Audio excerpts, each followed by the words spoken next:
Okay. Good evening, everyone. I'd like to welcome you all to the DeKalb Central United School District Board of Education regular meeting. Today is Thursday, September 25th. If you are all able, please stand for the Pledge of Allegiance.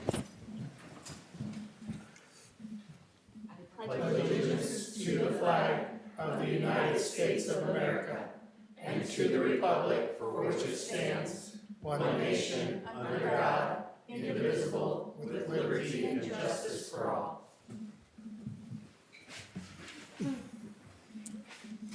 Angie, roll call, please. Valerie Armstrong, Present. Tony Baker, Ray Lance, Present. Tony O'Neill, Present.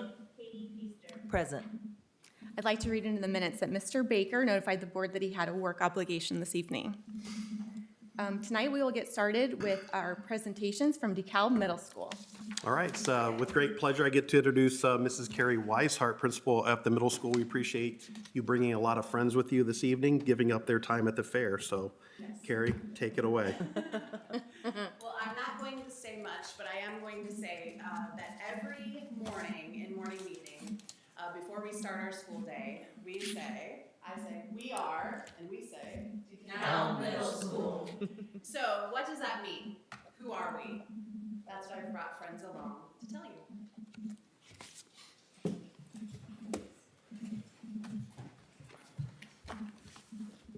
I'm not the clicker, so I just Click that way. You shouldn't have to click either way. Try the trigger, your index finger. There you go. All right, so for our We Are DeKalb Middle School, we are a combination of 4 different pillars, and we really focus on these throughout our school day. For college and career readiness, we're looking at doing this in our morning meeting, making sure that we have clear, consistent communication, as well as incorporating our families and communities into what we do at the school. In the classroom, we have things that prepare students for college and careers. We focus on our portrait of librarians, competencies, as well as the strengths of our students. In the classroom, students are able to prepare for their future in a variety of ways. Whether they plan to enter the workforce or continue their education, students get to practice those skills or those portrait of librarians. This practice comes with the access to PBL as well as PRBL, learning in-depth classroom discussion, and peer-to-peer collaboration. I did attach a picture here. This was one of the projects that my students did in science. We were focusing on a planetary unit, and at the end, in order to demonstrate their learning, they had to work with a group and create a board game, as well as incorporate technology. Through the guidance department, I'm also part of the pillar with college and career readiness. We coordinate a JA Junior Achievement field trip for all 8th grade students to attend JA Job Spark at the Coliseum in Fort Wayne. It's been a really popular, very productive, if you ever get the chance to make a visit there, what they put on there for our students is amazing and our kids love going. That will happen for our students 8th grade in November. And then starting with this current school year, 25-26, all 8th graders are required to take Preparing for College and Careers. And that will assist them in learning, do they want a trade job? Do they want to, what does it take to get to college? So John Stevenson is teaching all of our 8th graders this year. You're going to hear from one of them shortly. And lastly, our guidance department, we just completed our College Go Week. We do that every year, focusing with some SST, our student success time lessons, as well as some dress-up days to encourage our students to start thinking about college or those careers that they would like to have. And I'm going to introduce our school.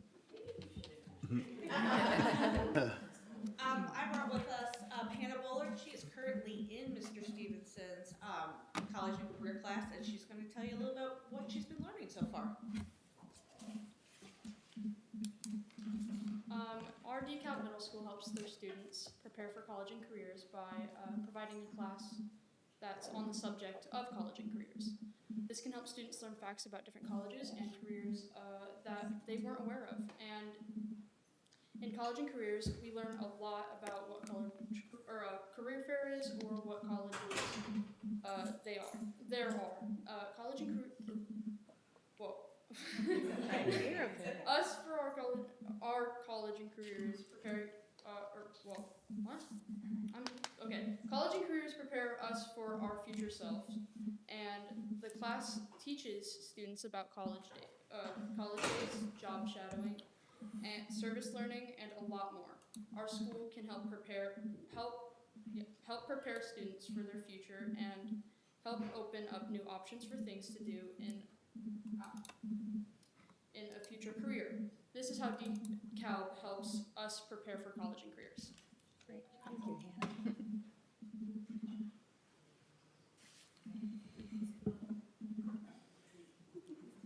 I think I'm next. The button on the back. Oh, perfect. All right, so the next pillar that I'm just speaking about is the supportive and inclusive culture.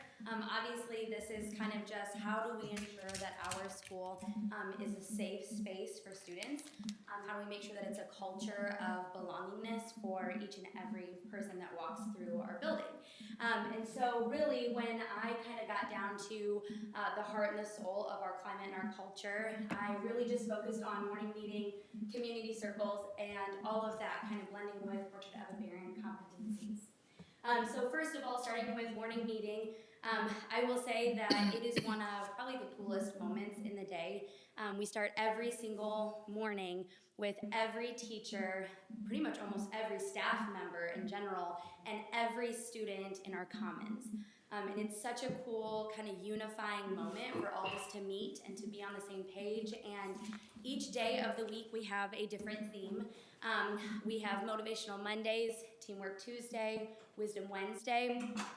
Thursdays is Thankful Thursday, and then we've got Flashback Friday. And on those days, we really just take our morning meeting as an opportunity to maybe spread a positive message that's going to motivate our students and our staff throughout the day. We might have moments where we just learn strategies. How do we overcome some big emotions? Because we know middle school is hard, it's challenging. And it's a moment where every single student gets that same message. Sometimes it's the fun things like Flashback Friday, where teachers are often reminded that we are old.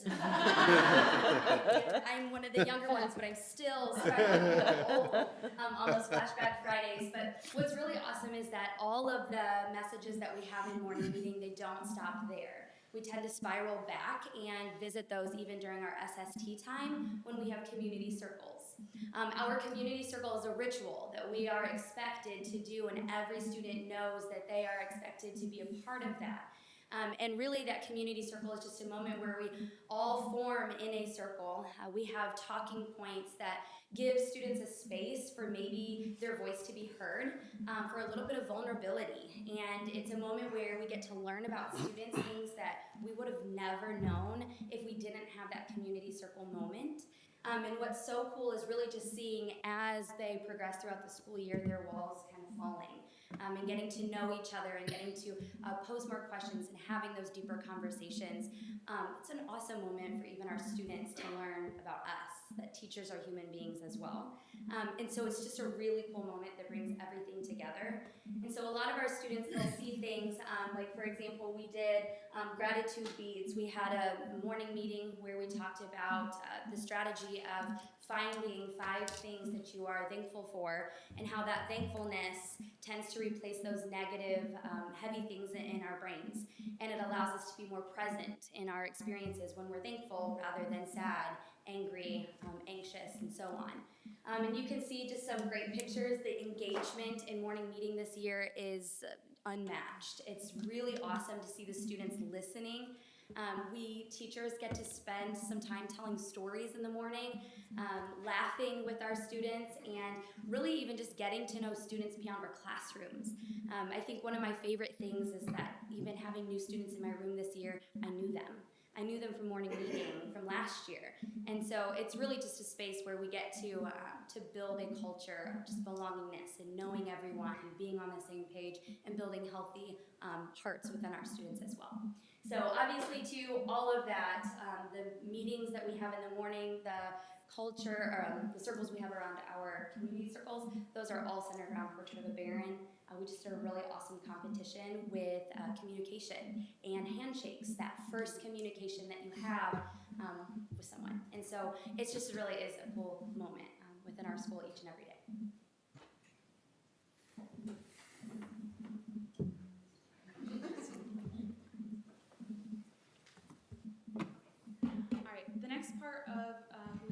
School is meaningful and equitable instruction.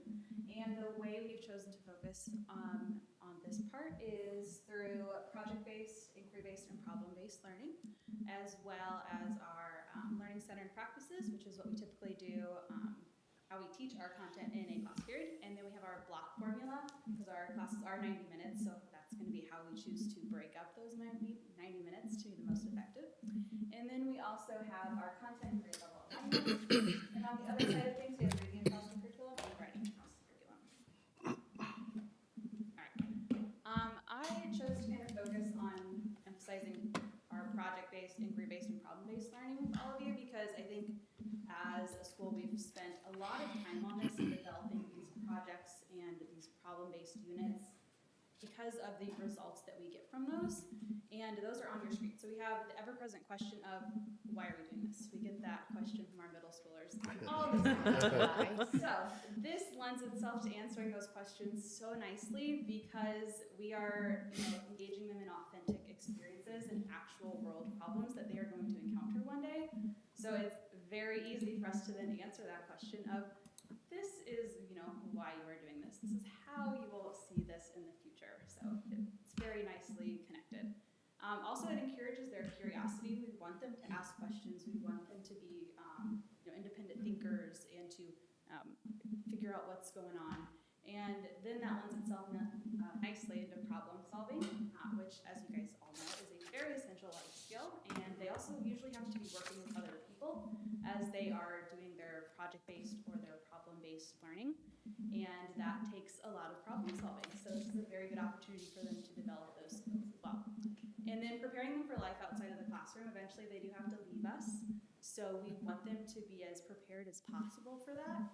And through these authentic experiences that we're providing them, they truly are getting that. And then finally, as everybody has reiterated, embodying the portrait of a Baron. I would confidently say that every part of our portrait of a Baron is being met in all of our classrooms throughout the year as we are doing these projects in these units. So on your screen, you can see some examples from some of our humanities classes as well as one of our band classes of things we're doing where the students are engaging with each other, either with their projects or giving each other feedback. And I'm very excited to introduce our student speaker, Abby Todd. She is an 8th grader, but she's also our student council president this year. And she's going to talk to you about some experiences she's had with projects at the middle school as well as some activities she's done in her classes. During my years at DeKalb Middle School, I've experienced so many different types of project and collaborative learning experiences that have brought so much fun to my daily education class. There's these kind of projects that make you kind of forget that you're actually learning things. You're enjoying them so much, you kind of forget that you're supposed to actually be taking in this information. One of the classes that stood out to me the most, looking back at all my years I spent at DeKalb, was my 7th grade science class. I found the teacher, Mr. Summer, has taught me so many different ways to learn through so many different projects.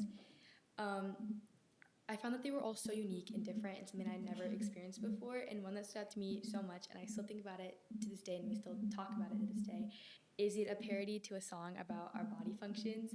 And I found that one so much fun because you really just felt so silly in the moment of it, but that kind of just brought the whole class closer together because it was our first project of that semester. So we were all singing in front of a group of strangers we never really actually interacted with before, and it just kind of felt like one of those really fun moments where you're learning, but you're bringing yourself together and building a stronger community, and I really enjoyed that. Another project more recently in my 8th grade humanities class, which I really enjoyed, was we got to do where our colonists, one of them being myself, were accused of treason and attempting to overthrow King George. I thought this was a really great use of project-based learning because instead of reading about things that happened, these problems that happened in the colonies, we actually got to experience it, and we learned how the judicial system worked and kind of how that goes on in day-to-day life because it's still pretty similar. We've realized we got to learn about the Constitution and the amendments and our rights, and then some people got to tap into the job of being a lawyer, taking that as a future career path, which I also thought was really cool. And these are just some projects I went to Cal. I probably could think of about hundreds of more that I've really enjoyed. And yeah. Did you want to sing a couple lines of that?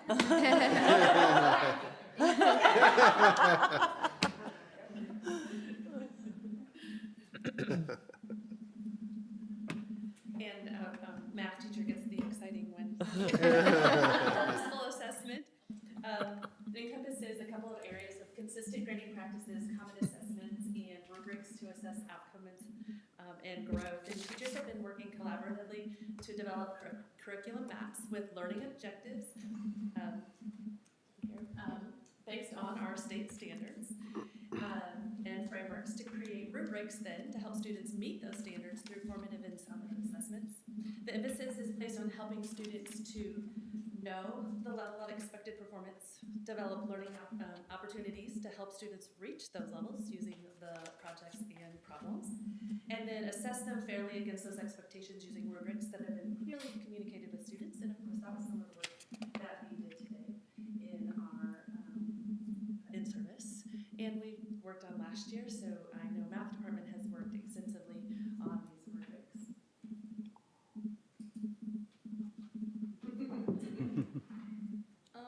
One way I see purposeful assessments is through our 4-point grading system.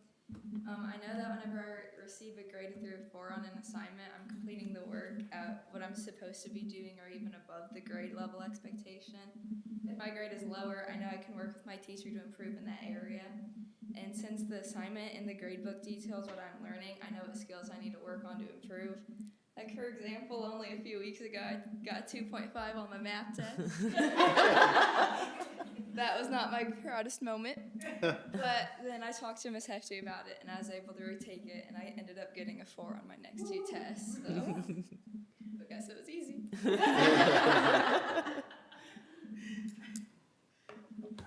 I'm going to talk about the purposeful assessment includes the clash of the competencies, and I think Valerie kind of spoke to that earlier, but it's experience where students demonstrate mastery of the portrait of the bear and competencies through creative performance-based challenges. So they specifically work on these skills during SST, reiterating what she said, to complete they'll compete in a larger challenge in May, I believe. So each content area also incorporates different competencies within their projects and lessons to further emphasize the importance of the relevance of these skills. When we did the handshaking competition, they actually used a rubric to determine the winner of that. So like they had different criteria, meeting, eye contact, firmness of the handshake, and they used that rubric to really stand by and support their decision on who the winner was. I'm going to kind of go off script and talk because I'm a parent of a middle schooler and a teacher of a middle schooler, and so I never get away from middle school. But I talked to Carrie today because I saw it, like it made the connection, and Danielle's great for my child who's not super confident in math, right? LA, she's got it. Math, she's not super confident. But Danielle focuses a lot on, and the whole math department does, on it's the process, not the result. And Kenzie got to experience that at she's very big into softball and at her softball practice. And I heard her coach tell one of the girls, you're focusing on the result. And we're getting away from that. And so we see it at the middle school where we're focusing on the process and the learning. And it's continuous. It's continually growing, not the end result. So she did talk to you about her 2.5 to her 4, but she did not tell you in her next test she got a 4. I said on my next 2 tests. So she is growing, and that, to me, it all kind of connects to, as a parent, what I want her to focus on. And I think we're doing that in the school as well as carrying it over into her extracurricular things as well. Great. So I didn't neglect, be quick, we'll finish up, but I didn't neglect to introduce because this is my PLC leadership team. They're the grade level leaders as well as their department level leaders, and they took a fair night to come out here and to talk about what we're doing. I couldn't be prouder of who we are at DeKalb Middle School and what these leaders and these students are doing. They are making a huge difference, And I just want to put a plug in, next week, we're going to be going out into the community on Wednesday. We're combining with United Way. All 772 of our students will be going into Ashley, Corona, Waterloo, Jackson Township, and Auburn to spread positive messages with chalk. And so you're going to see who we are at DeKalb Middle School when we spread the messages of how thankful we are to rock our community. So between 9:30 and 10:30, I'll warn you, the middle school is taking over the county. So thank you very much.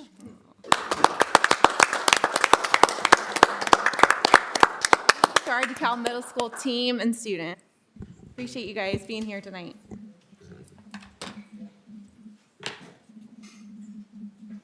You don't have to leave. They do. They need to get to the fair. Have fun at the fair. Yeah, it's Fair Week. Smart. Okay, that brings us to item E, adopt and amend the agenda. Do I have a motion? I'll move to approve. I'll second. I have a motion and a second. Any discussion? All those in favor say aye. Aye. Motion passes. Okay, next item is item F. That is the consent agenda. That includes board minutes, financial report, claims, personnel, and field trips. I'll entertain a motion to the board. I'll make a motion. I'll second. I have a motion and a second. Any discussion? Yeah, a couple questions on the financial, the cross-fund report, Mark. Yep. Steve, I saw this month only had less than $60,000 worth of debits. Also, I did not see a cross-fund report for last month. So I couldn't compare it to that to see that one, and the one before that was 300, and the one before that was 400,000. So I'm kind of curious as to why that's a huge drop-off. Are you talking on a particular fund? Oh, I'm or sorry, yeah, good point, that would be helpful. The health fund, Health insurance? health insurance fund.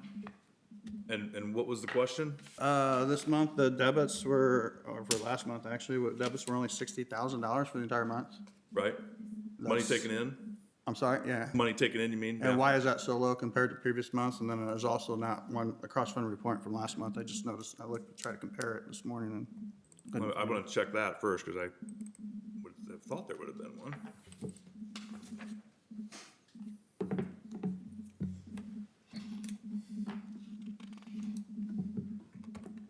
Mark, I can answer that. Yeah, go ahead while I'm looking for the other one, if you So want. last month, we had 3 payrolls in the month, the very last payroll of the month falls on the 31st. We can't do the transfer into the health insurance fund for the monies that we collected throughout the month until that payroll post, which didn't happen until September.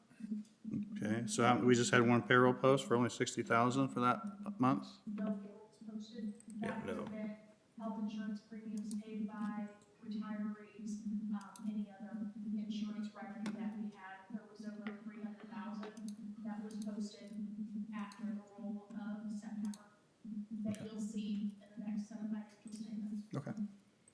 That's what I needed. Also, can we get the cross-fund report from? Yeah, I will. I do put not up see the that in August, there, please, so I and thank you. apologize. I don't know why that wasn't in the August one. And then just, kind of to key off of the stifle, Luke, I think he's here today. I thought he did an excellent presentation. Obviously, there's some concerns with funding, and I think, this is gonna drive the state to have the board and the administration work closely together on line-by-line budget items.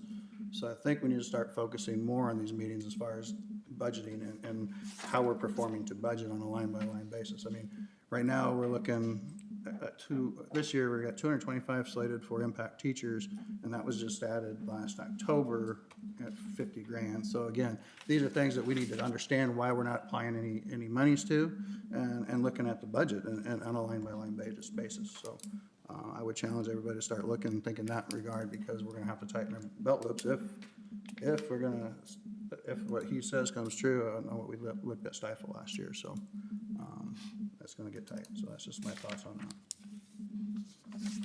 that. I have a motion and a second. Any further discussion? Okay, all those in favor signify by saying aye. Aye. Motion passes.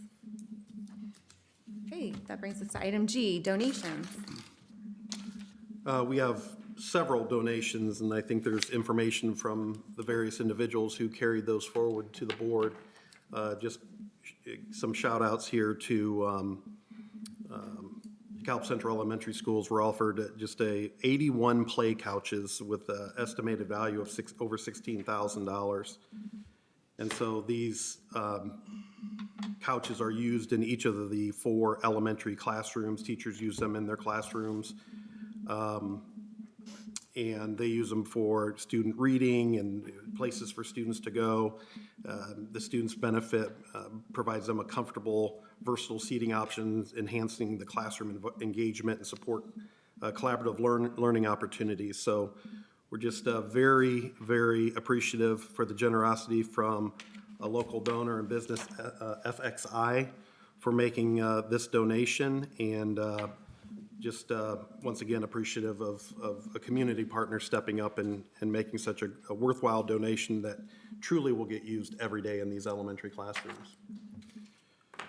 I think there's even a picture of it there in the memo that you can take a look at as well. Mrs. Brandt from Country Meadow, our principal there, accepted a donation from the DeKalb County Farm Bureau to help fund 2 field trips at Country Meadow, one for the kindergarten trip to the Roberts Farm and a 2nd grade trip to Orchard Hill. The combined contribution, $435. So once again, appreciate the contribution from DeKalb County Farm Bureau. Mr. Wagner had several different donations, various amounts coming from Noble REMC for the FFA, Stacy Daly, trying to collect enough money for marching band lights for their new practice area. That was a $10,000 donation from Stacy. Certainly appreciate that. Marcia Schaefer, donation of over $6,000 to our FFA program. Again, just amazing. The Elks, number 1978, to family and career at the high school, $250. Steel Dynamics to athletic department at the high school, $1,000. Amy Bailey to the boys soccer program, $100, and Carball Jewelers, $99 to the theater department. So I'm once again appreciative of those community partners and helping our programs across the district and those specifically at the high school. Mrs. Brandt from Country Meadow, once again, seems like she's picking up several donations here. Nicely done.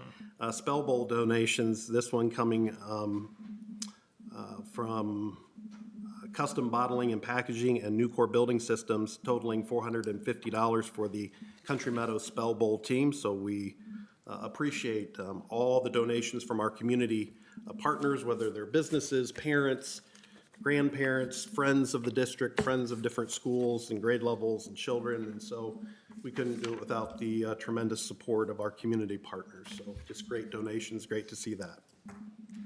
Great, yes, thank you to all of our community support. Thanks, Steve. That brings us back to you for the report of the superintendent. Item H1, the recommendation for resolution in support of military families. Yes, this recommendation is coming to us from Mrs. Rice, the principal at Waterloo Elementary. The Indiana Department of Education recognizes schools that have displayed a significant commitment to service members, veterans, and students and families connected to our nation's military as Purple Star schools. This designation is valid for a 3-year period of time. With your support, Waterloo Elementary would like to reapply for this designation as a Purple Star school. There are 7 requirements to apply to become a Purple Star school, and you can see those there. Mrs. Rice will be the point of contact and has completed the necessary online training. A web page has been added to the Waterloo Elementary website after our first distinction there 3 years ago.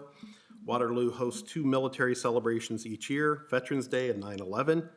A public military display is located in the main hallway, and Waterloo Elementary and DeKalb Central Schools is honored to currently employ 2 veterans at Waterloo Elementary, Tammy McDonald and Chris Refter. We also have at least one family who has someone deployed and serving overseas currently. The free training that is provided is very enlightening and will become a part of the yearly training at Waterloo. So we are very pleased to be pursuing this. I commend Mrs. Rice for leading the charge on this initiative once again in this designation so that we can honor those that serve and better serve our families. So I would ask the board's approval of this recommendation for Waterloo Elementary to become a distinguished school, once again, for the Purple Star School. Thank you. At this time, I'll entertain a motion to the board. I will move to approve. I'll second. I have a motion and a second. Any discussion? All those in favor signify by saying aye. Aye. Motion passes. Thank you. Item H2, acceptance of the 2025-2026 IDHS Secured School Safety Grant. So our district safety director, Mr. Harrison, and also principal at Watson Elementary, brings for the consideration the acceptance of the Secured School Safety Grant through the Indiana Department of Homeland Security. This is an annual event. The grant amount awarded this year is $92,500, with an additional $92,500 coming from the district's operations fund, as this is a 50% matching grant for the total of $185,000. I believe that's the most that we've received for this grant, I believe. So congratulations to Mr. Harrison in getting our funds almost up to the maximum level you can receive, which is $100,000. So these funds will be used to help offset the cost of our district's 3 school resource officers program from September 1st, 2025 to August 31st, 2026, and will cover salary expenses for the 3 SROs that are within our district. So with the board's approval, that would be great. At this time, I'll entertain a motion to the board. I'll make a motion. I'll second. Okay, I have a motion and a second. Any discussion? All those in favor signify by saying aye. Aye. Motion passes. Item H3, acceptance of the updated school resource officer MOU. And with your approval of accepting those secured safety dollars, Mr. Harrison also brings for your consideration the updated MOU between DeKalb County Central Schools and our 2 local first responder agencies, the DeKalb County Sheriff's Office and the Auburn Police Department. The MOU outlines the continuation of the district school resource officer program, which includes 3 full-time SROs assigned to our schools. Just as a reminder and a review, the district will remain responsible for the items listed in the Exhibit A that was provided. The total cost between September 1st of this year and August 31st of next year for the DeKalb County Sheriff's Office is $136,944. Keeping in mind that's 2 SROs. One of our SROs that goes between Watson and McKinney from the Auburn Police Department in the amount of $76,000. Those totals primarily reflect SRO salaries. Importantly, there is no increase to the cost to the district compared to prior year. In addition, we have applied for the Secured Safety Grant, which you graciously approved for us here tonight. Each agency will remain responsible for providing fringe benefits for their respected officers. So I'd ask for the board's approval of this multi-agency MOU with the DeKalb County Sheriff's Office and Auburn Police Department with DeKalb Central Schools. Thanks, Steve. At this time, I'll entertain a motion to the board. I'll move to approve. I'll second.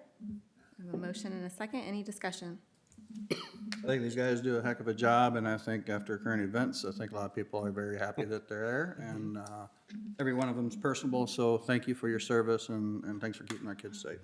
I second that. I'm very thankful that we have had this relationship with both, county and city officers, and they really do a wonderful job with their presence in many events and activities and the relationships they build with our students. So I appreciate that. Any further discussion? Okay, all those in favor signify by saying aye. Aye. Motion passes. Okay, item H4, recommendation for the reappointment of Eckhart Library Board of Trustees. All right, I did receive a letter from Valerie Simmons, and she is the executive director of the Eckhart Public Library. And she has an appointment that she has sent a letter of recommendation to our school board to consider for a reappointment of Connie Fullerton. And I will just quote, she writes, "Today to offer her strongest recommendation for the reappointment of Connie Fullerton to to the Eckerd Public Library Board of Trustees for another term. Her current term ends January 31st of 2026. Mrs. Fullerton has been a dedicated and insightful board member since February 15th of 2022. As the executive director since January 24, I have worked closely with her and am consistently impressed by her unwavering commitment to the library's mission and community. She offers some other words of support for Ms. Fullerton. I bring this letter of recommendation for the board to consider for this appointment to the Eckerd Public Library. Thank you. At this time, I'll ask the board for a motion. I'll make a motion. I'll second. I have a motion and a second. Any discussion? All those in favor signify by saying aye. Aye. Motion passes. Thank you. Item H5, acceptance of the Barron Friends Thrivent Grant. I think we brought this to you before. We always appreciate Mrs. Laura Atkinson, one of our applied skills teachers at the high school, applying for this. Thrivent is a financial assistance firm that we have some local contacts with here, and she wrote a grant for $250 and was awarded that grant by Thrivent. She'll use that. She'll use that to help offset some of the little expenses that come across her classroom every other day, snacks and supplies and things like that. And they just have always been a great contributor to our school. And thanks to Laura for writing that grant each year. Thank you, Lori. This time I'll ask the board for a motion. I'll make a motion. I'll second. I have a motion and a second. Any discussion? All those in favor signify by saying aye. Aye. Motion passes. Item H6, the acceptance of the 2025-2026 K through 12 Robotics Competition Grant Award. Yeah, we got notification of this shortly after our last meeting, but I'm very pleased to inform you that we received another grant for robotics from the IDOE, the state Department of Education. The grant is going to help support the expansion of our existing program and provide our students with increased opportunities for robotics competitions. The total amount of the grant is $25,921.95, and again, we'll be using that to purchase equipment and kits, building kits, and then also competition entry fees, because those are not free.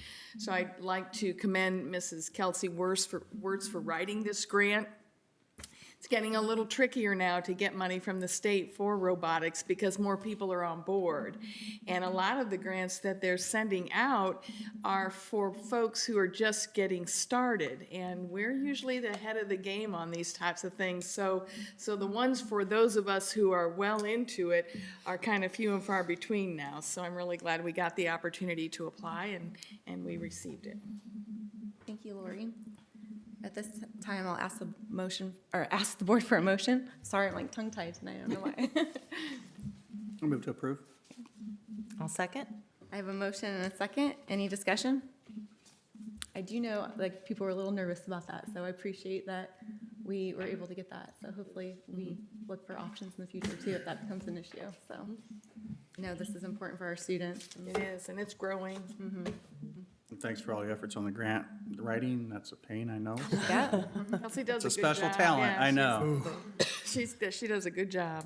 Robotics is tricky too, because what people don't understand is the game changes every year, so you still have to buy all the new things. To stay current. Just because you have the game and the equipment from the year before doesn't mean you have what you need, so.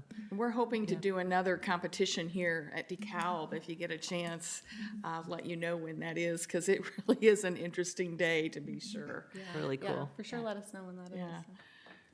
Okay, all those in favor signify by saying aye. Aye. Motion passes. Okay, item H7, the acceptance of the 2025-2026 DHS Ivy Tech Dual Credit MOU.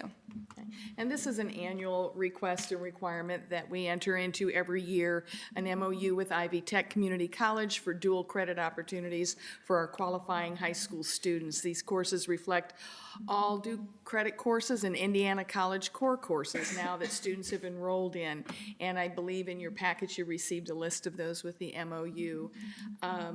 Again, this MOU allows our students to simultaneously enroll at DeKalb High School and also receive those college credits. And it's academically and financially very beneficial to our students, and we've appreciated that relationship. This time I'll ask the board for a motion. I'll move to approve. I'll second. I have a motion and a second. Any discussion? You did the presentation last month that showed $1 million round up. Yep. Brag about it. Yeah. That's a lot of money. So that's the one thing that this district has done well for the last 2 decades at least that I'm aware of. So I would agree. shout that to the rooftops. You saved $1 million, people $1 million in tuitions based on average. So that's a great thing. Okay. Thank you all.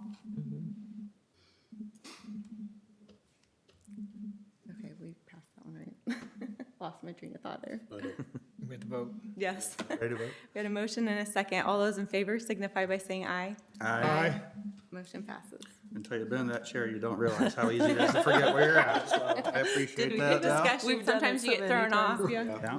All right. Okay, at this time, I need to entertain a motion to suspend our regular board meeting so that we can open our 2026 budget hearing. I'll make a motion. I'll second. I have a motion and a second. We are now opening our public hearing for the 2026 budget. I will hand this over to Mark. I'll just start by saying that this is the public hearing. I will go over briefly as Angie pulls up report for the public and for the board, just a brief synopsis of the budget. We will do the exact same thing in October. The public will have a chance tonight to look at the budget, and then they can ask questions tonight, obviously, or have comments on the budget. That's what the first public hearing is for. And then come October, I will basically do either the same thing or from public comment, board comment, we can make adjustments if need be to the budget. But October will be when you guys will adopt the budget, okay? So, per slide, yeah. So, just basic assumptions as we start with the budget. The state did give us a 2% revenue increase to our education fund. They allowed us a 4% growth quotient through, for our revenue to increase our operations fund. We will take advantage of both of those. Our ADM levels based on our history and our demographic study, which will be on the next slide. Just to give you a visual little history of our budgets and the school district as a whole, you can kind of see the pattern over the last 3 or 4 years hasn't been the greatest. 2026 is an estimate by me at this point at the 3245 for 2026. If you notice the big increase in 2022, that is when the state changed kindergarten to full-time instead of half-time, so that's why you see such a shoot up there in the ADM in 2022. The demographic study that was done before my time, Steve, help me what year that was. It was updated in 2021. 2021, they did the demographic study. As you can see in that study, you know, they spaced it out over 10 years.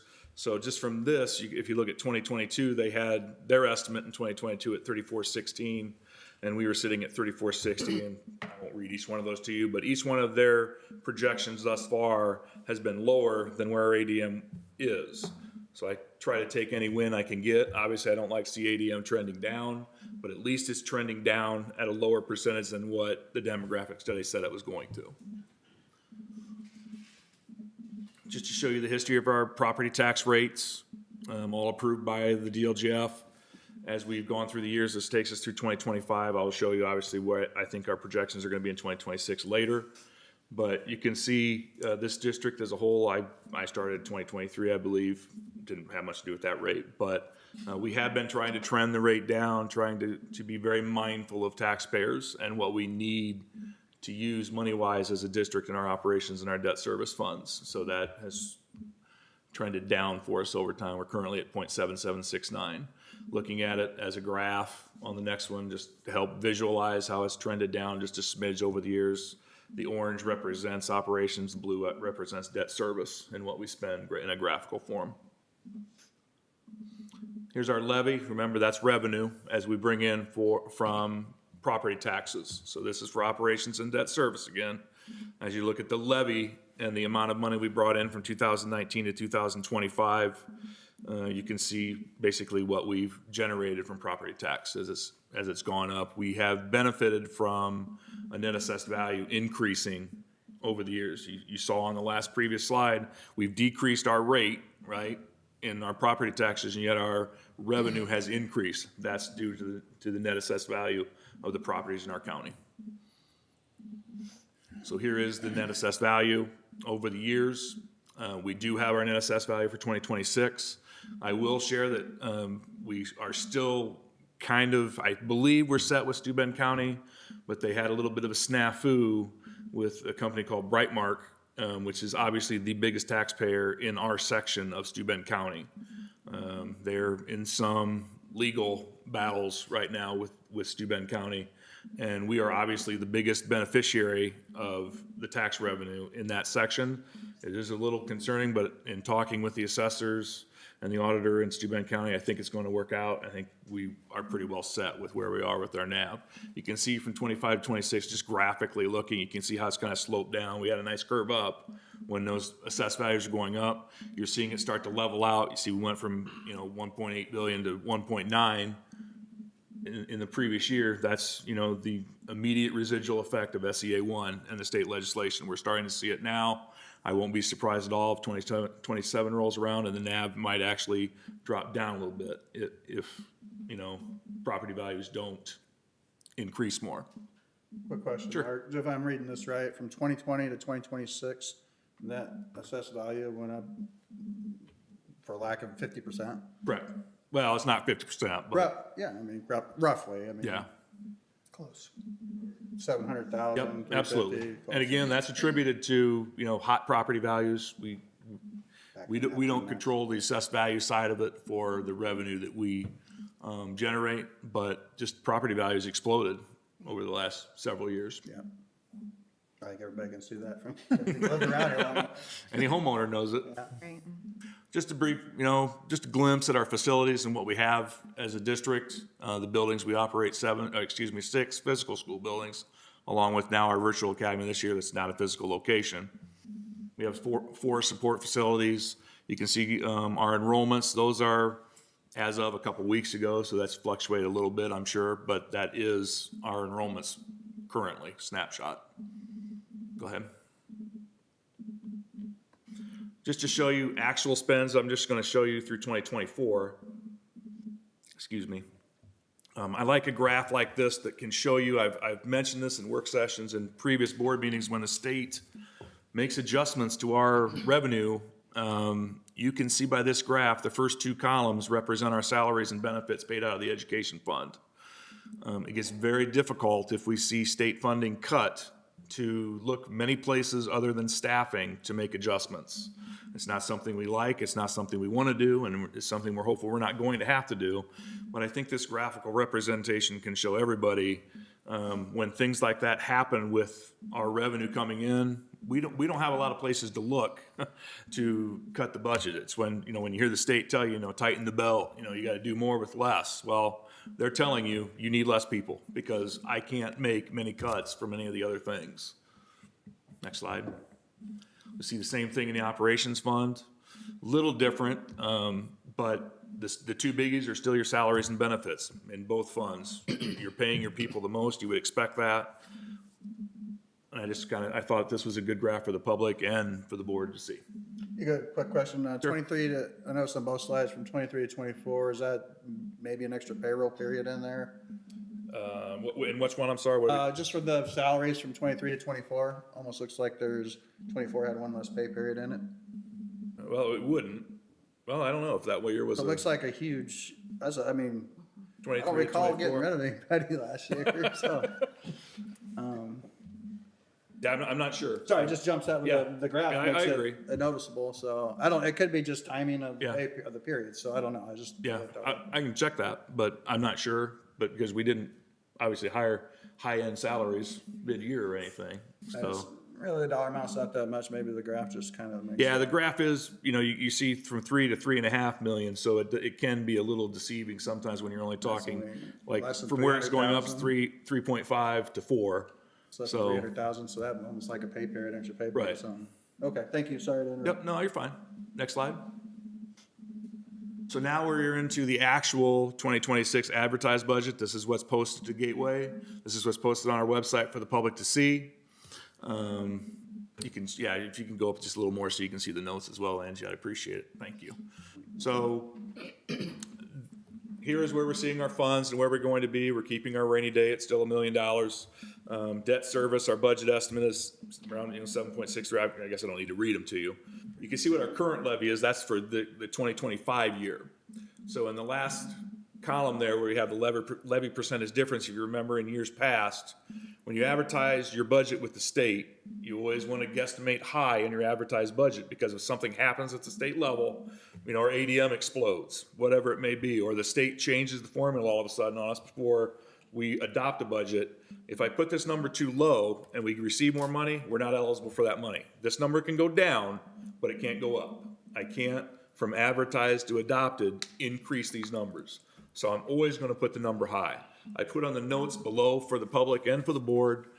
I'm pretty tuned in with the debt service levy. I think we're going to be right at that 6.126. We'll hear from Luke in a few minutes on this as well. But I think that's where we're going to be. So you can see that's not going to be nearly the difference. 6.1 from 5.89 is not nearly the leap as 7.8 or 7.6, excuse me. Education fund is not affected by property taxes. Keep in mind that's all state support. Operations fund, we're looking at a maximum levy around 9.1. I think that's going to be closer to 8.979. So if you look at the budget and what we're budgeting at 10.5, and you see the maximum levy coming into us is 9.1, that could raise questions. Well, as we've talked over the last several years, we have a healthy cash balance. The budget can be based on cash balance plus levy, if that's what we're going to spend. Okay, next slide, we're just going to keep looking at this. I just want to show that. This is just basically to show you, the history of advertised to actual budgets, and the last column is where we're advertising our 2026. Typically, you come right in where you're going to advertise, or below. Never going to be higher, okay? That's basically the same information. So here is the breakdown, just to show you in a pie chart there, pie graph, whatever, pie chart, I would say? Pie chart? Yeah, it's 3D even. It's a donut. A lot of time to figure that out. You can see the major portion of our budget is in the education fund. Should make sense, right? Our teachers, our paras, high school principals, assistant principals, and all those folks, all the instructional materials, that's the education fund. Operations at about 22.28, debt service at 16, and our rainy day at about 2%. So now we're going to look at the budget from the program level. So you have your funds that state assigns to us. And I was going to say, don't let Gina get away from me on this part in case I screw up. She'll be the first to tell me, believe me. So you have your funds, and then you go to program level. This is, in my opinion, to Greg's point earlier, this is where, if I'm a board member, this is where I look. I wouldn't dive down into, how many paper clips are you buying at the high school? I would want to know where you're breaking down your budget by these different program groups. 11,000s, that's our regular program. That's why that number is so high. That's the major percentage of the budget, because that is your education fund. Everything we do educationally, K-12, PK-12, excuse me, goes in the 1100s. 1200s are special programs, high ability, special education, things like that. 1400s, summer school, so you can see those are barely non-existent. I'm just trying to include where they're even make a blip on the graph. Remediations in the 16,000s. On any of our educational services, like our impact and our co-op is in the 1700s, and so on and so forth. So you can see the supports. Okay, so this is at the program level. And these are budget amount. Those aren't actual spends. Operations, this is the first graph where you don't see the big numbers right on the left side, so you may think something's different. But as you look and see what 2600s are, where it's the highest, that's our operations and maintenance. So that's most of our employees that are paid from the operations fund fall in the 2600s. Okay, and that is the maintenance of all of our buildings, all of our facilities, grounds, et cetera, are paid out of 2600. So that is the bulk of that budget in operations. Okay, but again, those are budget numbers. So now You can scroll, this is a repeat, but you can see the new rate for 2026 and what I'm projecting and where we're going to fall. And if everybody remembers, last year, we went through a lot of different things, and I explained, I can promise you this year, the rate is going to go up with state legislation. I'm proud of the fact that we were only going to increase it 0.0142. I would like to show the public, especially, to give you an example, the net assessed value average for our portion of DeKalb County is about $175,000. That's the average. Okay, I realize people are going to fall below that, they're going to fall above that. But I'm just trying to use the average to give an example. So if you use our overall tax rate from 2025, which was 0.7769, you're going to generate for that homeowner a tax liability of $1,359.58 for the year. With our new rate for 2026, with that net assessed value at 175 and our new tax rate at 7911, you can see what that is. The biggest number to understand is that difference. So you're going to see an increase in your taxes at $175,000 NAV, but it's going to be negligible. It's going to be $25 for the school portion of your property taxes. I don't control the county tax or anything else, just the school tax. So we are going up a smidge, but I consider that negligible. With SCA 1, things coming down the pike, for us just to maintain, and I'm sure Luke will hit upon it, or he did last week, and I'm sure he will touch upon it again, with them trying to save property taxes for the owners, the only option we have is to increase our rate to maintain our current levy, just our current levy, okay, which is what I'm trying to do. We took it up 4%, but I wanted to show you the property tax implication, because I know that's the biggest trigger point for homeowners, and rightfully so. So capital projects plan, we have to include rough drafts of what we're going to do over the year for the state and present this. These are actual projects that we're looking at. And again, these are very rough. We don't know exactly what we're going to do. This isn't saying we're going to do these. It's not saying we're not going to do them. You have to provide something to the state of what you think you might do, anything over that 10,000 threshold. The next slide is the acquisition. So now we're purchasing equipment, things like that. You have to show that for 3 years. I take the philosophy, as I've talked to others, just trying to get advice. These are the areas that you're typically going to increase, or need to purchase things each and every year.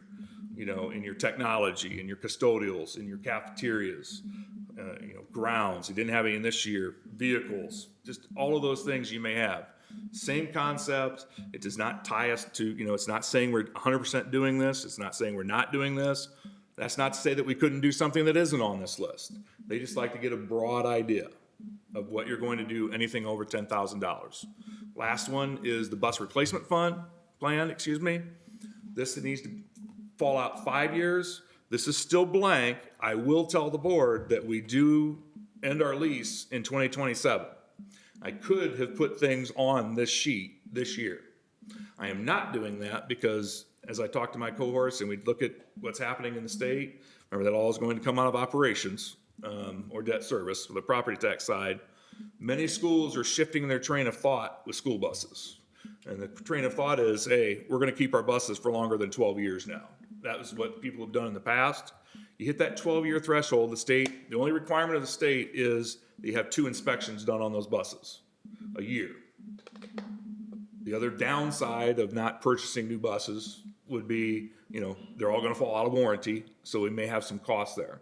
I still believe we will purchase buses more than likely in this 5-year span. I'm just not 100% sure, so I didn't want to put it on there. That seems to be the trend from my cohorts. But again, it's a 5-year plan, so next year, I know I'm not buying anything next year, this year, or the following year. So next year in the 5-year plan, I could still throw something on 2030 for the board to see so we know.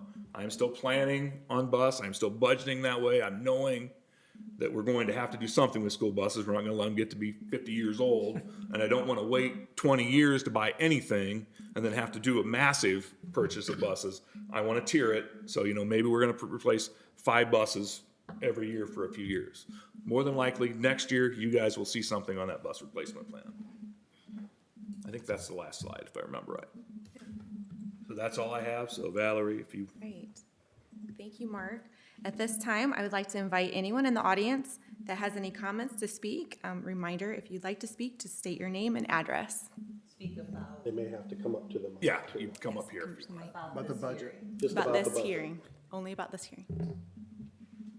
Just about this hearing. I do have your request for later, though. Yeah, this is just the budget. This isn't the public, sorry. Okay, if no one would like to speak, at this time, I'll entertain a motion to close the public hearing and resume our regular board meeting. I make a motion to close it. I'll second. Okay, I have a motion and a second. We are now moving on. Yeah, I would just point out one last time, just remember, this is the public hearing. We'll do the exact same thing in October. If the public watches this, tape delayed, whatever, on YouTube, you have questions, you can contact me at my office. I'll be happy to answer anything. If you have concerns, if the board has concerns, we have from this day until October 28th for me to adjust things. I'm assuming the board isn't gonna come to me and ask me to raise anything, because we can't do that anyways. But if there's any concerns from anybody, board, public, my door is always open. Thank you, Mark. It looks like a lot of work. I think I want to speak at this point. I had some confusion with your budget. Well, she's closed it, but we can. I understand you if- just closed it, but I'm a layperson. This is only my second time here. No, you're fine. If you want to reopen it, you can, I guess. I don't know the protocol of that, but. Or we can wait until the end. You can speak in miscellaneous.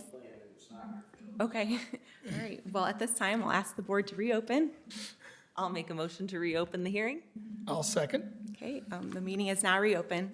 You can take the podium. Sorry for bringing. It's all right. No, you're It's fine. okay. Public speaking is awful. You'll need to state your name and your I'm address. gonna do that, sir. My name's Matt Johnson. I live at 802 East Fifth Street. I've lived at that house since 1974, I believe, is when my parents moved there. So I've been a part of this community a very long time. Something on the budget that caught my eye. You had $18 million prescribed for a student activity center. I came here tonight because I've fallen behind in property taxes, and as I go to pay them, I thought, well, maybe it's time to go see what my community is and what I'm really paying my taxes for. And I'm a father of all people. That's my number one job. I still have my fifth child still in school. He's gonna be here for another year. He's a great student. I got lucky. I was probably the worst student DeKalb's ever had. Greg can attest to that. Attitude-wise, my son is nothing like me. $18 million for a student activity center. And I was glad to hear tonight because my concern is in the last 4 weeks,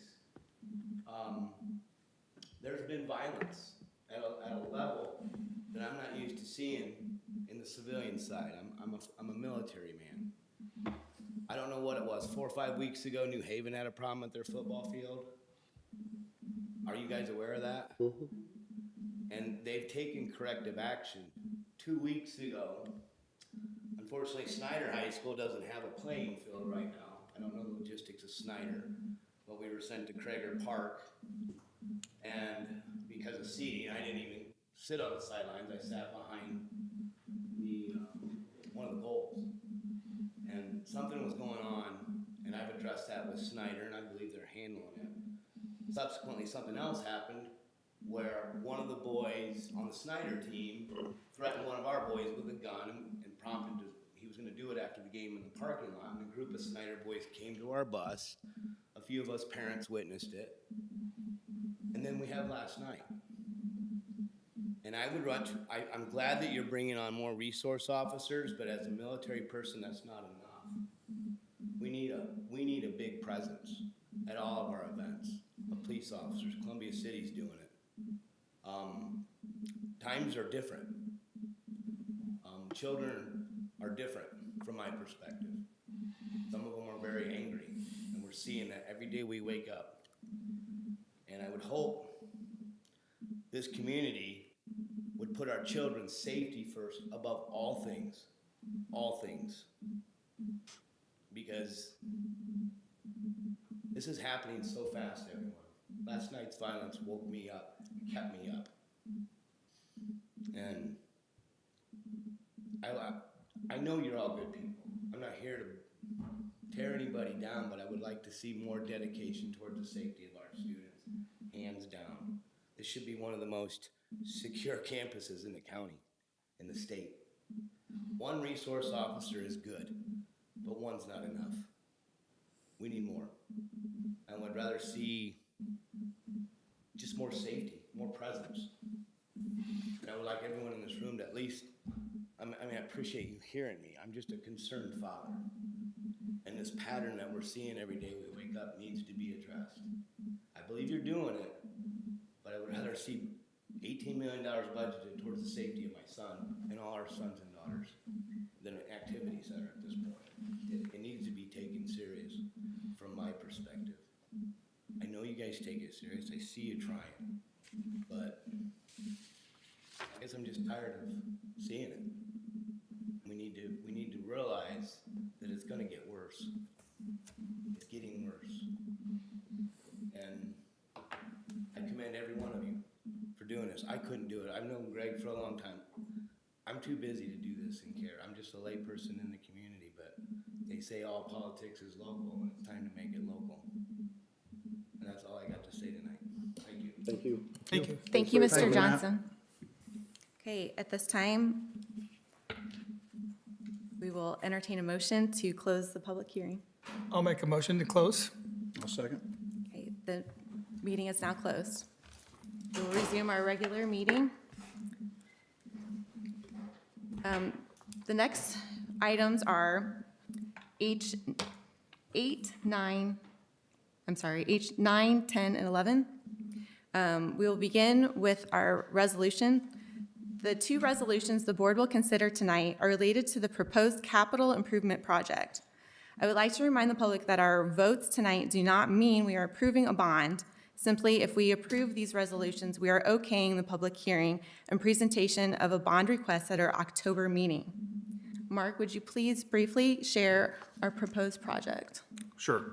And just to reiterate, basically tonight are going to be two resolutions that Luke will speak to. He will go over the financials in a second. I'm just going to cover, which we've covered in FOJ and with you as well, just potential projects. It's none of this is written in stone for the GO bond, but these are potential things that we would like to address throughout our district with this money. So, the GO bond. Again, I'm just going to go through all of them. It's quite a list. I will tell you that this bond would fall under $6.6 million for everything that we have on it. Okay, so I don't give you a tally on the end of this. So I'm just telling you this tally is going to be around 6.5, right around there, million. So the first one is at the middle school, portion 2. If you remember, can you scroll just a smidge more? There, perfect. Portion 2 goes all the way around. It's that massive portion that covers over 104,000 square feet. We're going to try to knock out 26,000 square feet of it where we have some roof that we've been advised is getting close to being failing around the main office area and around the corner that will cover, like I said, approximately 26,000 square feet. Our estimate from Garland on this is, and again, that's the high level number, is around 750,000. We also want to knock out a portion of the high school roof that is coming in right around the same price. You can't really probably see it on that screen, so I apologize, but section W is a smaller section. That section is the worst probably section of roof we have in the district. It is failing, it is leaking, it is the worst possible place we have. We need to get it taken care of. And talking with Garland, it's not very cost effective to just get up on the roof to take care of a small piece of square footage like that. So we included the entire main gym area, which is probably next on the list, which is area CC. That is the entire main gym and the hallway outside. We can go to the next slide. Country metal flooring. When we were looking into the GO bond, I reached out to all the building principals, directors, et cetera, to come up with, hey, what do you have that you might need? Don't give me any, $3 million projects, but, give me something reasonable. Country Meadow has some failing floors, as you can see by these pictures. Mrs. Brandt did a great job with her camera sending me these pictures. I appreciate it. Their hallways have some areas of flooring that are sinking and becoming trip hazards. Their cafeteria was carpeted. So if you can imagine an elementary school with K to 5 with carpet in their cafeteria, imagine we're going to make a few custodians happy with the move in the cafeteria to go from carpet to tile.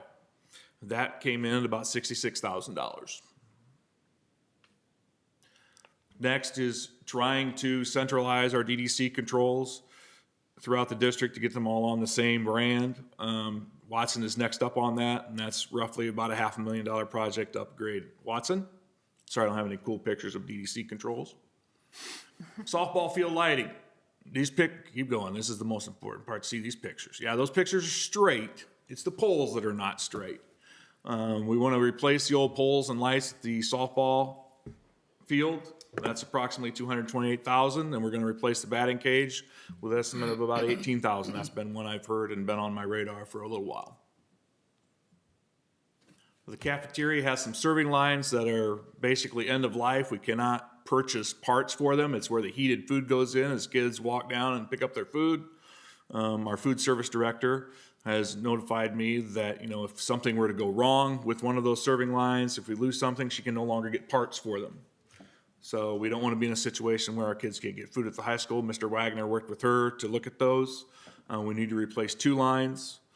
And just so you know, Aubrey, anybody that knows Aubrey is just about as tight as I am with money.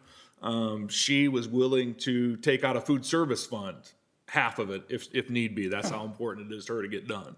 But we're going to build this into the bond and get it done at $420,000. Mr. Horde contacted us from McKinney Harrison. Need to see the pictures on this for their playground.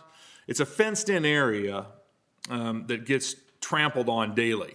So you can see the pictures of the actual grass or non-grass in the second picture. And if we get any kind of rain at all, you can imagine the mud pit that ensues. Now, I imagine the kids might like the mud pit, but probably everyone else doesn't. So we're looking at going to turf this area. For $183,000 to turf that entire section. Obviously, that's an initial cost, but in the long run, it's going to lower our maintenance cost and it's going to help our children. Probably the biggest of the go bond would be finishing off the 612 campus from not having bathrooms and facilities on them. We're looking at putting a pavilion and parking lot. Anybody who was at the ball game, our game against East Noble, and then the band concert, I don't think anybody can argue that we are hurting for some parking at the 612 campus.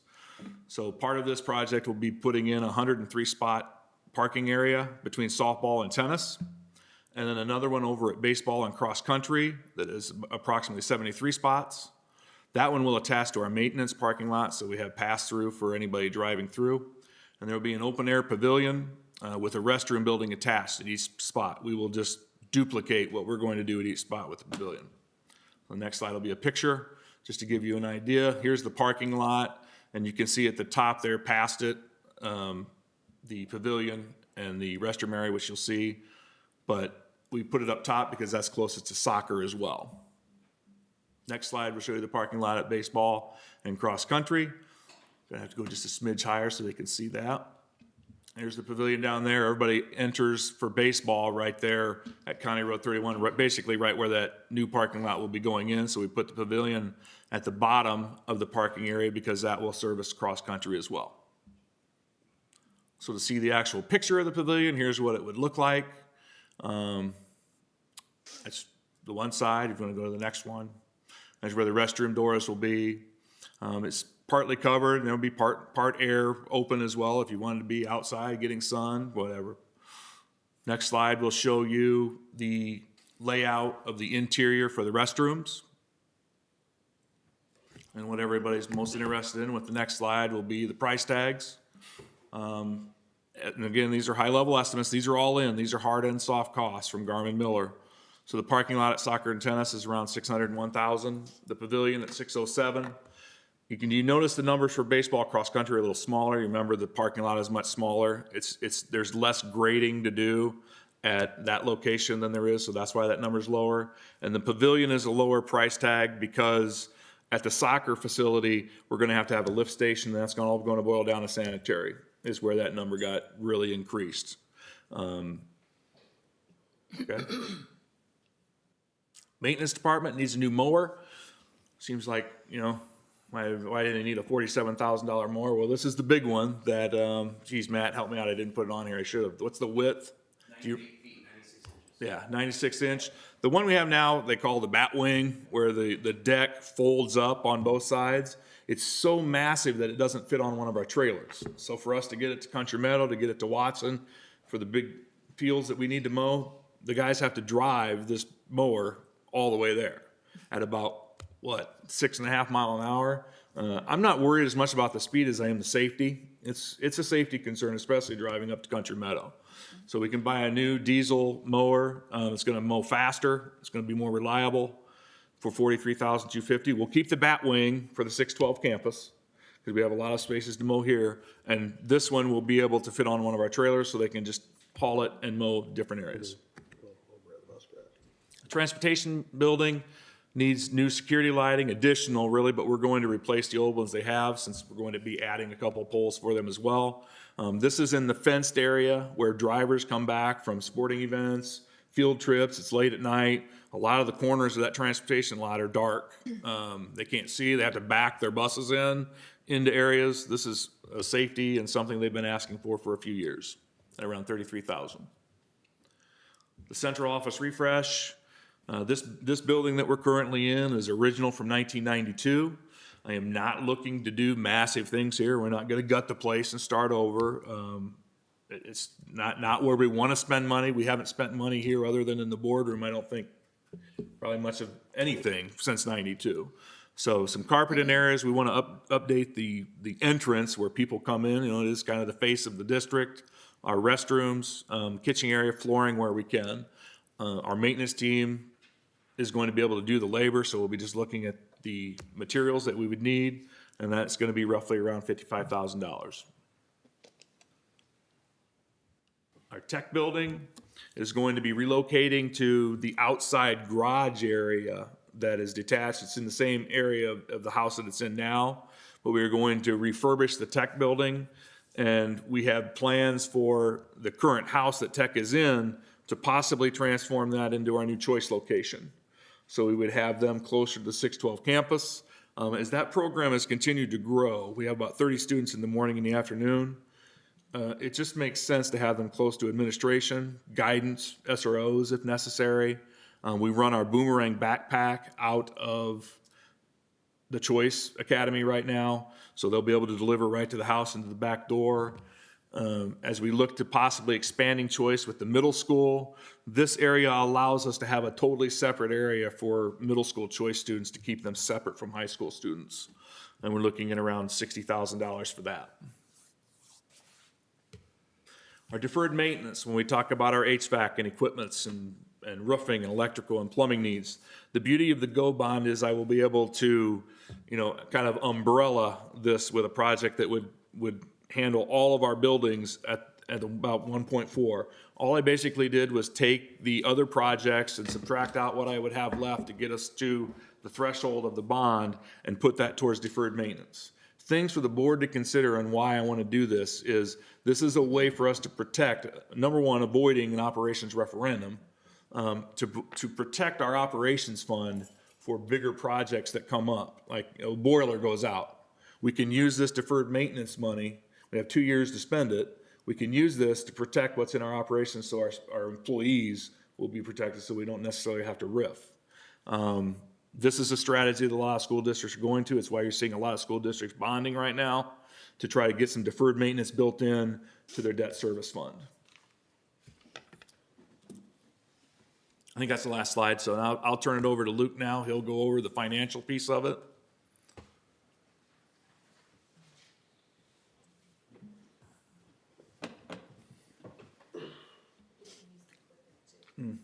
Perfect, thank you. All right, good evening, Luke Brugman with Steeple. Good to see everyone again. We service bond underwriter to the school corporation. My role really tonight is to walk through the potential structure of this $6.6 million GO bond, the maximum parameters and the potential tax implications. So the first thing that we always start with is the school corporation's current debt service payments, which you'll see here. There's 3 bond issues that are outstanding. In gray, the 21 bonds, in blue, the 23 bonds, and in green, the 2024 bonds. You'll see a drop off in payments from 25 to 26. So if we close on bonds this year, we will get a levy in place for 2026. So you'll see we have some capacity for that. This next slide is a current debt service levy. Again, this is what Mark walked through in his budget presentation. Really all it is the school corporation's current debt service payments, factoring in some miscellaneous revenue and some cash on hand that's in the debt service fund. So you'll see it really mirrors what that prior slide was. And this is kind of our starting point for how we structure the new bond issue. So in blue would be the potential 2025 general obligation bonds. You'll see that there's a slight increase from 2025 to 2026 of 4%. That's in line with what the school corporation has done historically in the debt service fund. Going back to 2019, it's been around 4%, so kind of keeping up with that trend. But probably more importantly, as we know that there are additional projects that come up within a school corporation, just general deferred maintenance type needs and all the other things that come up when you have buildings with a lot of kids running through them. That we're leaving capacity for additional borrowings if they do arise. So you'll see that drop off in payments again from 2026 to 2027, but really follow the same footprint as the school corporation's current bonds. This is showing a term of 10 years. We could certainly shorten that up if we need to, but really the goal here is to provide some flexibility for the school corporation in the long term, knowing that this is going to tackle a lot of the immediate needs. Also want to keep an eye on the long-term capital needs of the school. Last slide is the maximum legal parameters. Once these maximum parameters are set, we can always come down from these parameters, but once they are set, we cannot increase above them. So the maximum borrowing amount would be $6.6 million. Estimated cost of issuance and underwriter discount of $175,000. That's probably a little bit on the high end to be conservative right now. Any additional proceeds fall into the hard and soft project costs. So those really line up with what Garmon Miller's projections were for those costs. So that comes in at $6,425,000. Estimated interest rates of 2 to 6%. We've based everything on 5%, but if you sold bonds today, you'd be in the 3.5 to 3.75 range, which obviously that's changing on a daily basis. So this is just the first step in the legal process, so that's why we try to be conservative with this, as there's market fluctuations with interest rate. Maximum final maturity would be a 15-year term where you would make your final payment January 15, 2041. That's beyond what was shown in the previous chart. Again, that's a maximum. We can always come down from that. Maximum tax rate impact of 0.0936, which would be if you had no debt falling off, which of course you do. So when you factor that in, that is a net tax impact to the debt service fund of 0.0057, so about half a penny tax increase, and that corresponds to that 4% levy increase that was shown in the previous slide. So as Mark mentioned, he showed the tax rate impact between the debt service and the operations fund. The one thing I'll point out, as we talked about, is the last work session with SEA1 is that does not include the homestead credit. So homeowners receive up to a $300 credit or 10% of their tax liability, the lesser of those two numbers. So that would somewhat offset, more than offset, what that potential change would be. So I did want to make that point. Again, these are all maximum parameters. We can always come down from them. But happy to answer any questions from the board or administration.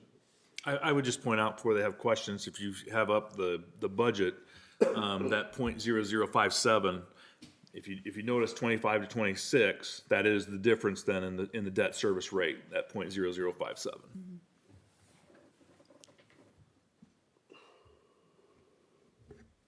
Any questions from the board on the initials? Okay, so you're ready for your next then? Okay. Thank you, Luke. Appreciate all your efforts on this. It was very well done the last 2 meetings, so I appreciate your time. Thank you, appreciate that. Stay up here for the rest of the Yeah, Yes. he's gonna be here. The first bond-related resolution for consideration tonight is the preliminary bond resolution. Will you please summarize the preliminary bond resolution? Yes, the preliminary bond resolution establishes the maximum amount to be borrowed, maximum term of repayment, and maximum interest rate, all with respect to the issuance of these general obligation bonds, which are outlined on this slide right here. And I would just add again, from what Valerie said earlier, we're only voting on the parameter and the resolution of what the maximums could be. We are not approving any bond. We aren't saying, hey, let's do all this. That's not tonight. That will be presented, public hearing, and another presentation in October. Okay, thank you. At this time, I'll entertain a motion to adopt the preliminary bond resolution. I'll make a motion.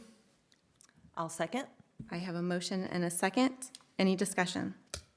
Yeah, like, I'm glad we're directing this towards the infrastructure projects, and I've heard a lot of complaints about the leaks in the roof of the high school, so again, it doesn't do good to do improvements inside if we can't get the outside secured and done, so. Again, and as we move through this, again, I do want to see inside classrooms get spruced up.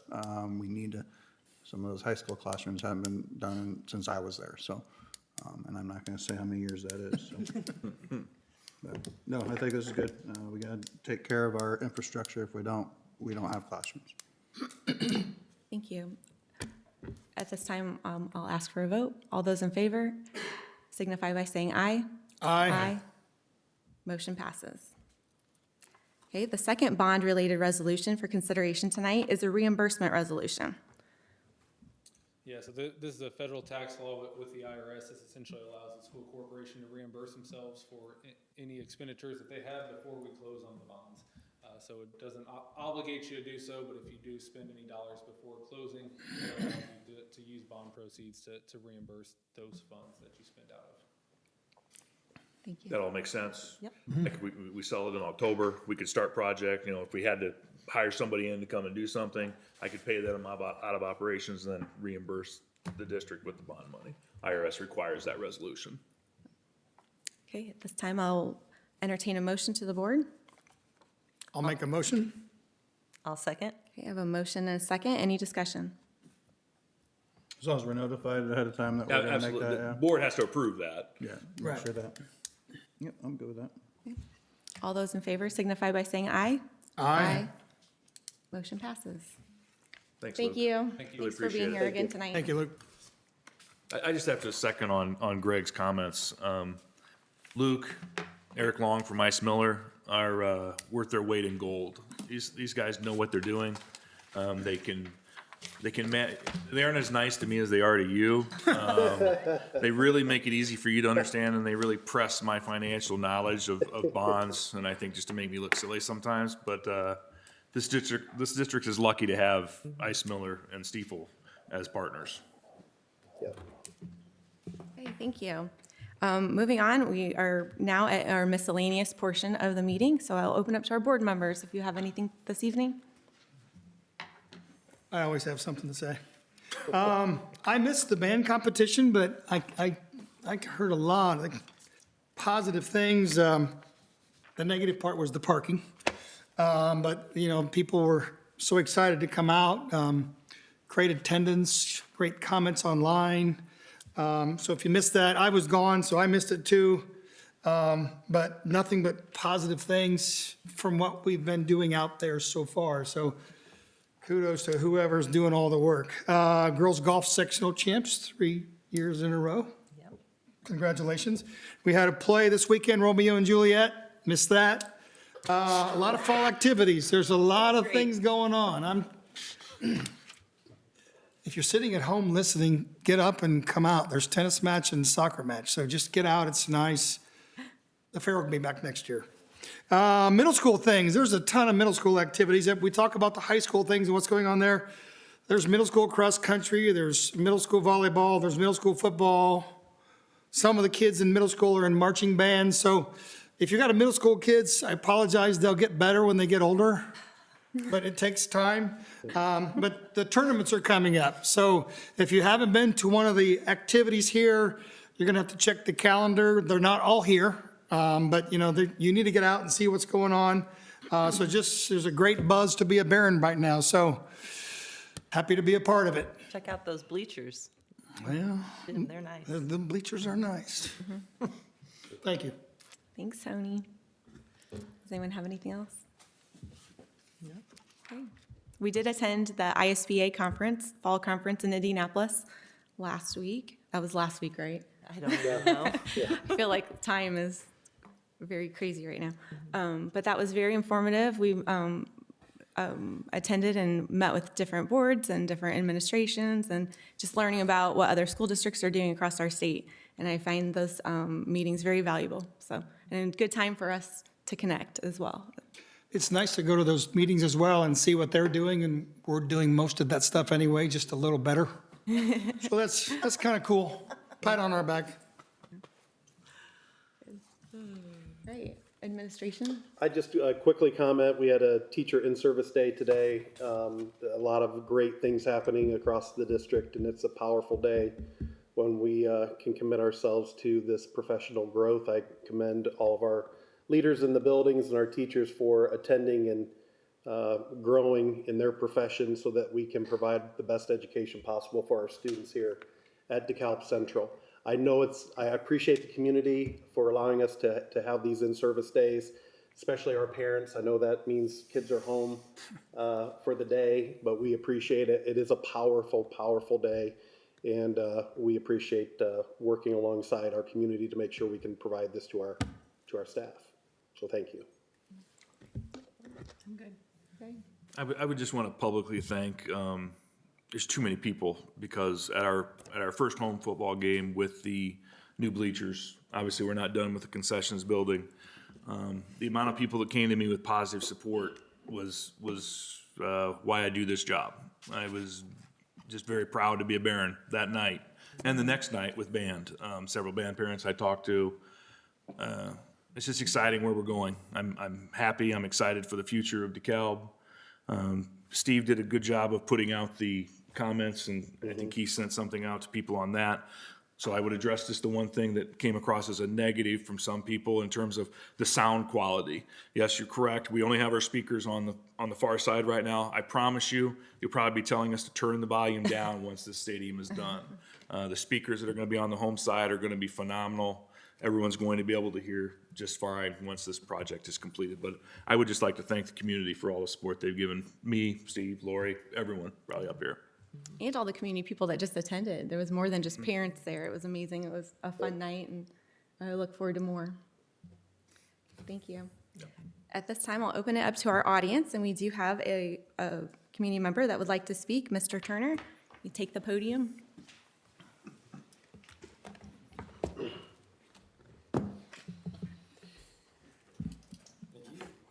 Good evening, members of the board and Superintendent Teeters. My name is Shane Turner. I'm here tonight not to question the dedication of our administration team, which I recognize and appreciate, but to address a matter of public accountability that deserves attention. At the August 19th board meeting, it was publicly noted that board member Greg Lance was absent from the July 15th executive session and early August meeting to approve new hires. These meetings are not trivial. They are essential to the governance and oversight responsibilities entrusted to the board by the taxpayers of DeKalb County. As a community member, taxpayer, I believe it's important to remind ourselves of the duties of the school board member, which include attending all scheduled meetings, especially executive sessions, where critical decisions are made, participating in evaluations of district leadership, which directly impact the quality of education, representing the interests of the public, not just private conversations, but through transparent and accountable actions. Collaborating with fellow board members to ensure decisions are made with full context and input.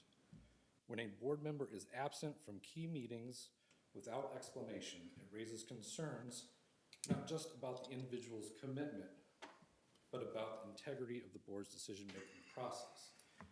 Mr. Lance's response to the press offering private conversations instead of public statement does not meet the standard of transparency expected from the elected officials. This is not personal criticism, it's public responsibility. If a board member cannot fulfill the duties of their role, consequentially, the community deserves to know why, and deserves assurance that the board is functioning with full participation.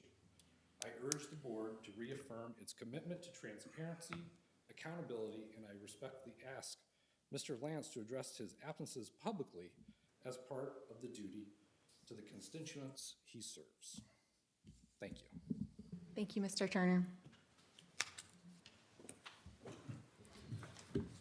May I address that? Sure.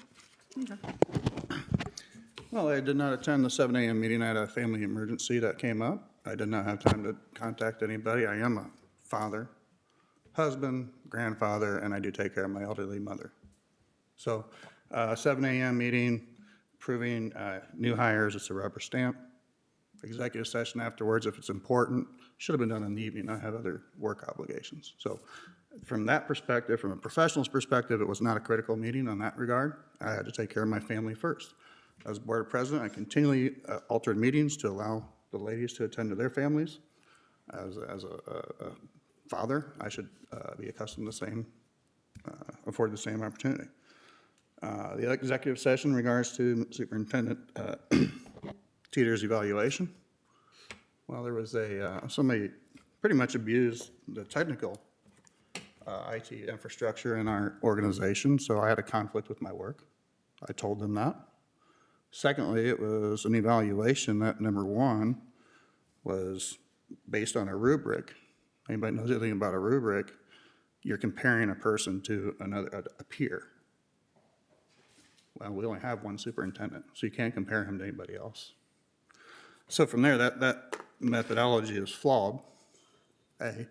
B, in my past history, he's given himself perfect scores the entire time, or near perfect scores, so really there's no room for improvement. He's not going to listen to constructive criticism. So really what happens is somebody acted improperly, used technology improperly. Instead of holding people accountable, they're trying to sweep it on the rug and attack me. And that's the truth. I've got the data to back it up.